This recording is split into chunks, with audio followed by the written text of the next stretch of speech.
Selamat malam pemirsa, proses pembuatan atau revisi undang-undang seharusnya sederhana jika ada kemauan politik. Namun seringkali dipengaruhi oleh kepentingan elit. Revisi Undang-Undang Nomor 39 Tahun 2008 tentang Kementerian Negara mendapat perhatian khusus dan jalur cepat karena mendukung kepentingan politik pemerintahan terpilih. Sementara itu, RUU lain yang lebih mendesak seperti perlindungan pekerja rumah tangga dan perampasan aset tertunda bertahun-tahun, mengindikasikan ketimpangan dalam prioritas legislasi. Inilah yang akan kami sajikan dalam editorial malam hari ini dengan tajuk Jalur Cepat Revisi Undang-Undang Kementerian Negara. Bersama saya Fitri Megantara.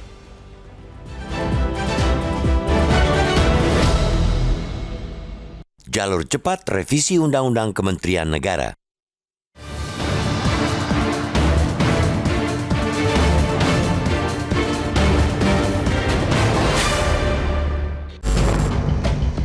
Pembuatan atau revisi undang-undang bukan perkara rumit selama ada kemauan. Tapi semua tergantung untuk kepentingan siapa sebuah undang-undang direvisi atau dibuat. Bila undang-undang itu maunya elitnya elit, pantang untuk disimpan dalam laci. Tapi bila undang-undang itu teramat jauh dari kepentingan elit, jangan terlalu berharap mendapat jalur cepat. Usulan revisi Undang-Undang Nomor 39 Tahun 2008 tentang Kementerian Negara termasuk yang dekat dengan kepentingan elit. Karena itu, bak gayung bersambut dan mendapat fasilitas jalur cepat. Hal itu terungkap dalam rapat perdana pembahasan revisi undang-undang untuk Kementerian Negara di Badan Legislasi DPR RI. Padahal, revisi undang-undang tersebut tidak termasuk prolegnas prioritas pada 2024. Revisi Undang-Undang Kementerian Negara diyakini akan menyalip 47 rancangan undang-undang lainnya. 2 diantaranya rancangan Undang-Undang Perlindungan Pekerja Rumah Tangga dan rancangan Undang-Undang Perampasan Aset terkait tindak pidana. 2 rancangan undang-undang ini sungguh merana karena mangkrak dalam waktu sangat lama. Rancangan Undang-Undang PPRT terkatung-katung selama 2 dekade, sedangkan rancangan Undang-Undang Perampasan Aset tak tersentuh selama 1 dekade lebih. Namun, revisi Undang-Undang Kementerian Negara dipastikan tidak akan menemui aral melintang karena sebagian besar partai politik di parlemen mendukung Presiden dan Wakil Presiden terpilih hasil pemilu 2024, Prabowo Subianto, Gibran Rakabuming Raka. Keinginan untuk merevisi Undang-Undang Kementerian Negara segendang sepenarian dengan rencana Presiden terpilih, Prabowo Subianto, yang ingin merangkul semua kekuatan politik. Wacana yang diembuskan kubu Prabowo bahwa jumlah kementerian akan ditambah dari 34 menjadi 40 kementerian untuk mengakomodasi partai-partai yang mendukung Prabowo Gibran. Pro dan kontra menyeruak. Para kritikus menyebut penambahan jumlah kementerian ini akan membuat postur kabinet bengkak sehingga kabinet berpotensi lamban, birokratis, dan memboroskan anggaran negara. Mereka yang pro menilai bahwa undang-undang ini sudah teramat lama tidak direvisi dan berpotensi ketinggalan zaman. Salah satu yang hendak diubah yakni pada pasal 15. Pasal tersebut mengatur jumlah keseluruhan kementerian paling banyak 34 kementerian. Revisi pasal 15 berbunyi, perubahan jumlah kementerian ditetapkan sesuai kebutuhan Presiden dengan memperhatikan efektivitas penyelenggaraan pemerintahan. Selain itu, pasal 10 yang memuat frasa wakil menteri adalah pejabat karir dan bukan anggota kabinet dalam penjelasan Undang-Undang Kementerian Negara dihapus. Alhasil, jatah untuk wakil menteri bisa dari non-karier sesuai dengan yang selama ini sudah berjalan di era Presiden Joko Widodo.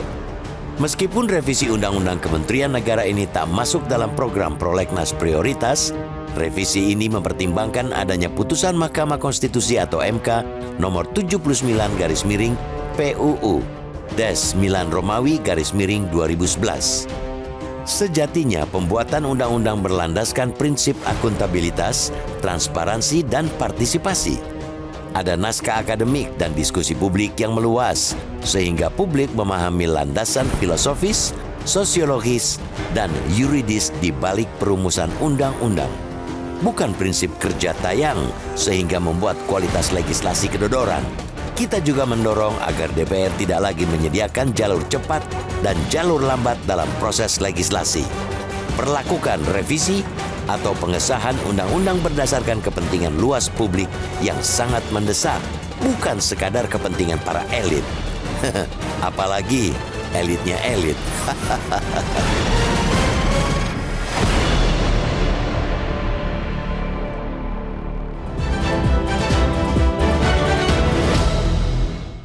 Pemirsa, kita akan langsung membedah topik malam hari ini dengan anggota Dewan Redaksi Media Group, Bang Gaudens Yuswari. Selamat malam, Bang Gaudens. Selamat malam, Fikri. Bang Gaudens, mengenai revisi Undang-Undang tentang Kementerian Negara, banyak kemudian yang menilai kok sepertinya pakai fasilitas jalur cepat ya. Tapi kalau apabila kita lihat kan undang-undang ini sebetulnya sudah berumur 16 tahun, artinya sudah diterapkan 16 tahun silam. Memang waktunya kemudian untuk direvisi. Tanggapannya?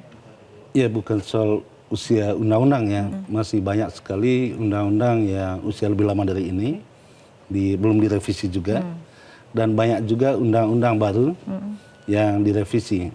Tetapi tentu pertanyaannya apa urgensi untuk mengubah undang-undang ini? Kita tentu menelaahnya dari sisi konstitusinya. Kita tahu bahwa pasal 4 Undang-Undang Dasar 45 itu menyebutkan bahwa presiden sebagai kepala pemerintahan, di dalam pemerintahannya itu presiden dibantu oleh menteri-menteri negara yang diangkat dan diberhentikan oleh presiden. Kemudian diatur lagi di pasal 17 Undang-Undang Dasar 1945 itu tegas sekali disebutkan bahwa presiden mempunyai kekuasaan yang tidak tak terbatas. Karena itu pembentukan, pengubahan, dan pembubaran Kementerian Negara harus berdasarkan undang-undang. Undang-undangnya sudah ada, yaitu Undang-Undang Nomor 39 Tahun 2008. Di dalam undang-undang itu, misalnya di pasal 15 disebutkan bahwa jumlah menteri itu paling banyak 34. Sekarang muncul wacana supaya ditambah menjadi 40. Tentu untuk menjadi 40 harus mengubah undang-undang itu. Nah, apakah pertanyaan paling dasar itu, apakah keinginan untuk mengubah Undang-Undang 39 2008 itu berdasarkan kehendak politik atau ada alasan yang jauh lebih fundamental? Karena itu kita menelaah putusan Mahkamah Konstitusi nomor 79 tahun 2011. Putusan Mahkamah Konstitusi menyatakan bahwa penjelasan pasal 10 Undang-Undang 39 2008 itu bertentangan dengan Undang-Undang Dasar 45. Karena itu, poin kedua di dalam putusan itu disebutkan bahwa penjelasan pasal 10 tidak mengikat secara hukum. Nah, walaupun tidak diubah sejak 2011, tetapi Presiden Joko Widodo sebetulnya sudah menggunakan dasar putusan Mahkamah Konstitusi di dalam mengangkat wakil-wakil menteri yang ditetapkan di dalam pasal 10. Apa isi pasal 10 itu? Pasal 10 itu mengatakan bahwa jika ada beban yang butuh penanganan khusus, Presiden bisa mengangkat para wakil menteri. Di dalam penjelasannya disebutkan wakil menteri itu adalah pejabat karier, bukan anggota kabinet. Itulah yang disebut oleh Mahkamah Konstitusi bertentangan dengan Undang-Undang Dasar 45. Pertanyaan banyak orang itu kan, mengapa baru sekarang sih? Bukankah putusan Mahkamah Konstitusi lahir pada 2011? Baik, Bang Gaudens, nah ini mengenai perubahan ataupun revisi Undang-Undang Kementerian Negara, salah satunya adalah mengenai perubahan nomenklatur kementerian. Kita akan simak terlebih dahulu pernyataan berikut ini.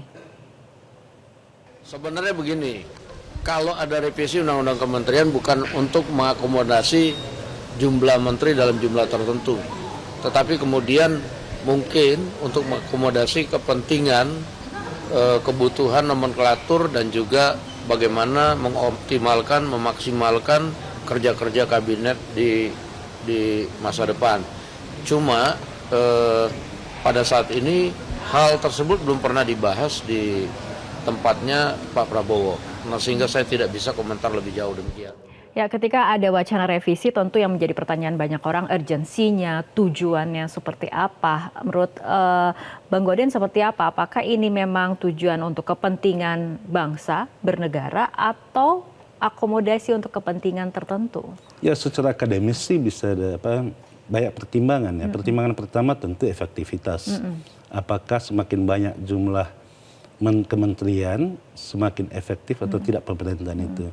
Kalau kita bandingkan di negara-negara lain, Amerika Serikat misalnya, di Amerika Serikat tuh hanya ada 15 menteri ya. Di Malaysia itu sekitar 36 ya, atau 26 gitu. Itu artinya setiap negara punya kebutuhan masing-masing terkait dengan jumlah kementerian.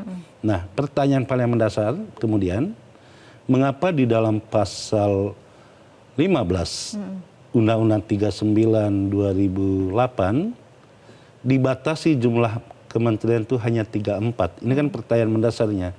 Kemudian kalau presiden terpilih untuk menjalankan janji-janji politiknya membutuhkan jumlah menteri lebih dari 34, dibolehkan atau tidak?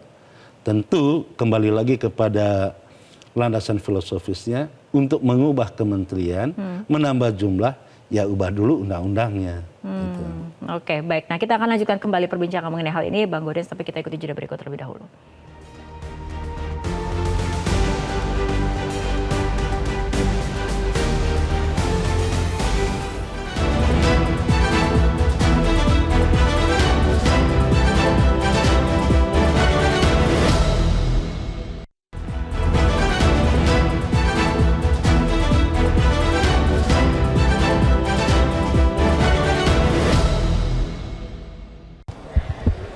Sampai hari ini saya belum mendengar apakah keinginan menyangkut soal berapa jumlahnya ya. Yang jelas bahwa memang bagi parlemen maupun pemerintah setiap saat boleh mengajukan rancangan undang-undang yang tidak masuk dalam daftar prolegnas itu kalau dia masuk dalam kategori kumulatif terbuka. Dan berkali-kali di badan legislasi kita sudah lakukan. Dan hari ini ada 2 RUU yang kita ajukan sebagai undang-undang kumulatif terbuka. Yang pertama adalah RUU tentang keimigrasian. Yang kedua RUU tentang Kementerian Negara. Baik, kita akan lanjutkan kembali perbincangan. Bang Gaudens, ini memang undang-undang Kementerian Negara kan tidak masuk dalam prolegnas prioritas seperti itu. Dan apabila kita lihat dari RUU yang lain, misalnya ada RUU perampasan aset terkait tindak pidana yang posisinya sudah lebih dari 1 dekade pembahasannya jalan di tempat, tapi ini kan berbeda nasib dengan RUU Kementerian Negara seperti itu. Ya, tentu ada pertimbangan politik semua di balik itu ya. Misalnya RUU perampasan aset. Tidak kurang seorang presiden sendiri memimpin rapat kabinet meminta untuk memprioritaskan perampasan aset. Bahkan pada saat itu Menteri Polkam itu masih dijabat oleh Mahfud MD. Badan presiden sendiri sudah mengirimkan surat presiden untuk pembahasan rancangan undang-undang perampasan aset. Tapi sampai sekarang ini kan belum ada kemauan politik untuk membahas itu ya. Jadi artinya ini soal kemauan politik seperti itu ya Bang? Oh iya, karena boleh kan sudah ada di DPR, bukan di pemerintah lagi. Presiden sudah mengirimkan rancangan undang-undangnya untuk dibahas di DPR, tapi DPR sampai sekarang tidak membahas itu. Dan surat presiden itu masih ada di meja ketua DPR sampai sekarang. Ini berbeda kemudian dengan RUU Kementerian Negara seperti itu? Ya, RUU Kementerian Negara walaupun dia tidak ada di dalam 34 rancangan undang-undang yang dibahas masih pada tingkat pertama di DPR yang mesti diselesaikan oleh DPR sampai Oktober nanti dan juga tidak tercantum di dalam prolegnas program legislasi nasional 2019 sampai 2024 tidak ada itu RUU Kementerian Negara tapi tiba-tiba masuk makanya disebutnya sebagai akumulatif terbuka ya. Karena itu bisa diusulkan oleh kapan saja. Memang pertanyaannya siapa yang mengusulkan. Tiba-tiba hari ini hanya selang beberapa jam setelah DPR menggelar rapat paripurna pembukaan masa sidang 5 ya. Hari ini tadi Balik menggelar rapat untuk membahas rancangan undang-undang ini gitu. Tentu banyak yang bertanya mengapa misalnya perlindungan pekerja rumah tangga tidak menjadi prioritas di DPR. Mengapa tentang perampasan aset tidak menjadi prioritas di DPR? Tentu pertanyaannya tanya ketua DPR itu kan. Oke, tapi ketika kemudian sebuah regulasi ataupun revisi seperti ini, kemudian jalurnya terasa, terlihat, terkesan cepat, ini apakah akan berdampak pada kualitas dari legislasi itu sendiri? Ya kalau kualitas itu masih bisa diperdebatkan. Karena apa? Kalau jika tidak berkualitas, masih ada kesempatan untuk diuji di Mahkamah Konstitusi. Itu soal kualitas ya. Tetapi soal jalur cepat, katakanlah undang-undang tentang kepala desa, itu kan hanya beberapa dibahas sangat cepat dan itu ada kebutuhan politik. Ya kita harus mengatakan ada kebutuhan politik ya terkait dengan pemilu pada saat itu. Kepala desa itu menjadi ujung tombak pemenangan untuk calon tertentu dan itu juga dibawa ke Mahkamah Konstitusi walaupun di Mahkamah Konstitusi tidak terbukti gitu. Tetapi kesan itu ada gitu kan. Pertanyaannya apa yang cepat, apa yang tidak cepat di DPR. Ya semuanya tergantung transaksi sih. Oh seperti itu. Ya. Baik Bang Gaudens, tapi apabila kita lihat memang tadi jumlah dari nomenklatur kementeriannya memang kan belum dibahas. Belum ada keluar angkanya seperti itu ya. Tapi apakah kemudian menurut Anda jika kemudian memang disepakati untuk ditambah misalnya, apakah ini akan menjadi solusi agar kemudian janji-janji kampanye politik bisa terrealisasi atau ujungnya adalah beban sendiri pada negara? Ya memang banyak sekali undang-undang, bahkan di dalam Undang-Undang Dasar 45 ada penyebutan rigid angka yang kemudian tidak mampu dilaksanakan. Misalnya Undang-Undang tentang Undang-Undang Dasar 45 menetapkan bahwa anggaran pendidikan itu harus 20%. Pertanyaannya apakah seluruh APBN dan juga APBD di Indonesia itu sudah mencapai 20% untuk biaya pendidikan? Itu kan tidak juga kan? Nah pertanyaannya mengapa harus 34? Emang kalau 35 tidak boleh? Karena itu di dalam usulan Badan Legislatif DPR terkait dengan pasal 15 yang menutup peluang untuk menambah menteri kan 34 di sana dikatakan 34 di dalam usulan DPR itu disesuaikan dengan kebutuhan jadi tidak lagi disebut jumlahnya. Jadi ini kemudian tergantung pada apa yang diinginkan ataupun apa yang diperlukan oleh presiden seperti itu ya? Ya tentu pertanyaannya presiden menyampaikan janji-janji politiknya ketika kampanye, kemudian bagaimana dia menjalankan tentang janji-janji politik itu.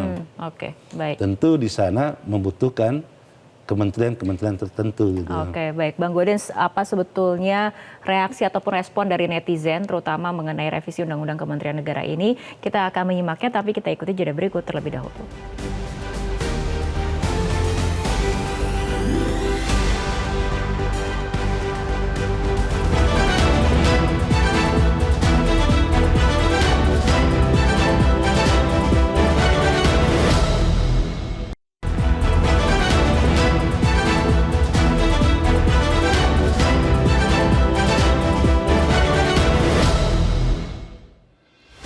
Kita akan lihat polling sederhana yang dilakukan oleh Metro TV di media sosial Instagram dengan pertanyaan apakah DPR seharusnya fokus pada kepentingan publik yang mendesak dalam proses legislasi. Jawabannya yang mengatakan iya ada 95%.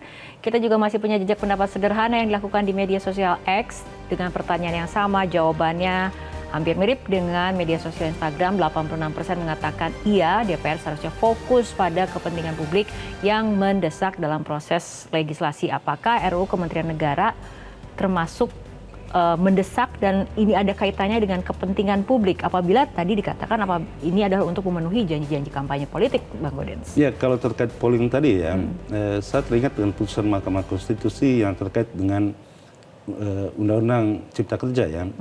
Di sana dikatakan bahwa undang-undang itu harus mendengarkan aspirasi masyarakat dan aspirasi masyarakat yang disebutnya itu yang sangat berarti meaningful. Itu artinya harus memastikan bahwa aspirasi itu diserap untuk kepentingan undang-undang dan DPR harus terbuka untuk mengatakan bagian mana saja yang diterima dan ditolak dari kepentingan masyarakat. Nah, kita berharap supaya undang-undang kementerian negara ini kalaupun dibahas, diubah, tidak dibatalkan oleh MK, ya ikuti saja putusan itu. Cara membuat undang-undang yang baik itu ternyata harus mendengarkan aspirasi masyarakat. Gitu. Apakah proses ini sudah diikuti menurut Bang Gaudens? Ini kan masih berproses ya, belum diputuskan. Belum diputuskan. Kan setelah dari Badan Legislasi menurut tata tertib DPR ya, rancangan undang-undang itu bisa berasal dari pemerintah, bisa berasal dari DPR. Kemudian dibahas, kalau disetujui di rapat paripurna baru menjadi rancangan undang-undang yang diusulkan oleh DPR. Sampai sekarang baru rencana di Badan Legislasi, belum sampai di rapat paripurna. Jika kemudian publik merasa ataupun ingin merasa diyakinkan oleh pemerintah ataupun DPR bahwa memang ada perubahan ini urgent untuk kemudian keberlangsungan ataupun manfaatnya untuk kehidupan berbangsa dan bernegara, seharusnya melakukan seperti apa, Bang Gaudens? Ya, karena itu pembuat undang-undang jangan lupa di sana ada DPR, ada pemerintah. Mestinya membuka ruang seluas-luasnya untuk masyarakat menyampaikan aspirasinya. Aspirasi itu jangan pula masuk telinga kiri keluar di telinga kanan gitu kan. Tetapi yang dikatakan oleh Mahkamah Konstitusi itu bagaimana menyerap aspirasi terkait dengan pembahasan undang-undang yang penuh makna ya. Nah, pada kata penuh makna ini kita memberi penekanan apakah pemerintah dan DPR mampu memberikan argumentasi tentang menghilangkan angka 34 diganti dengan sesuai kebutuhan Presiden untuk menjalankan program kerjanya. Nah, sekarang ini wacananya diwacanakan jumlah menteri yang akan dibentuk 40. Tetapi kan itu baru wacana. Presiden itu baru presiden terpilih. Jokowi itu baru berakhir pada 20 Oktober 2024. Di dalam Undang-Undang 39 2008, presiden terpilih setelah dilantik wajib membentuk kabinet itu 14 hari. Maksimal 14 hari kabinet sudah terbentuk. Ya kita lihatlah nanti bagaimana bunyi undang-undangnya, bagaimana prakteknya setelah 14 hari dari tanggal 20 Oktober. Oke, kita tunggu bersama bagaimana bunyi undang-undangnya dan implementasi dari undang-undang itu sendiri. Baik, terima kasih Bang Gaudens telah berbincang bersama kami dalam editorial malam hari ini. Dan pemirsa, demikian perbincangan dan perjumpaan kita dalam editorial malam. Wakil kerabat kerja bertugas saya Fitri Megantara mengucapkan terima kasih atas kebersamaan Anda. Selamat malam, sampai jumpa.